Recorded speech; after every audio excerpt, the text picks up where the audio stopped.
So let's see. First, we have this TXT, a name that we took a while back, and Shake, you were in this one as well.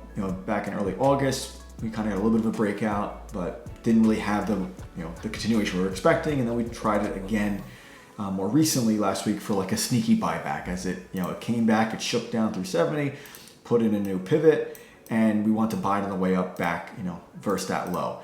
Now we got, $2-3 move in our favor, but with the risk for 66, again, it wasn't even 1-to-1. So as it started to roll over, I think it was Callum might have been calling it out, like if he was looking to take profits, and it was like, all right, let's just take these profits because it can just as clearly come back to our price the next day, and basically exactly what it did. So in this TXT, we've been really trying to get some good stock for this major breakout that has been setting up. I have to change this to a monthly to really show this decade-long area of resistance that's been setting up, going back to almost pre-financial crisis. So we took 2 trades in it. One, we made a little bit of money.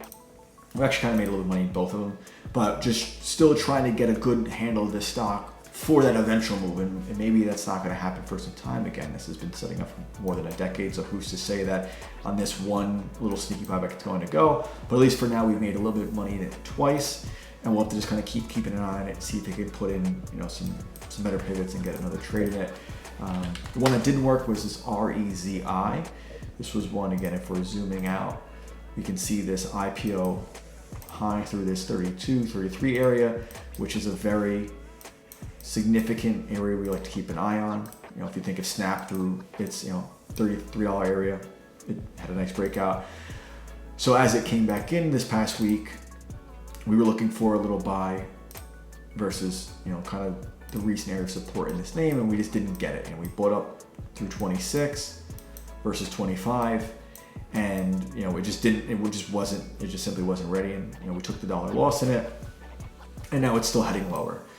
So it just wasn't ready. This was us trying to, again, build into a position down here to be prepared in time to buy up through this 33, in time. So that was one that didn't work. TXT made a little bit of money. And looking at just some swings that we had on for a few months, like MMC, again, finally getting stopped out a few weeks ago, and it's still trading lower. Seemed like a good decision.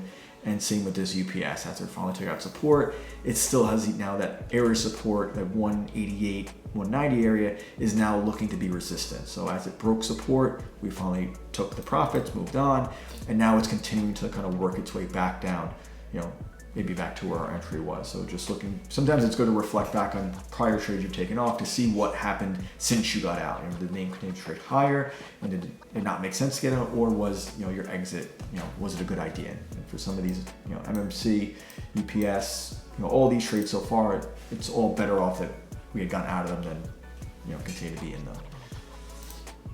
All right. So that's all I got for my good and bad trade. Just like that, book of the week. Yeah. What you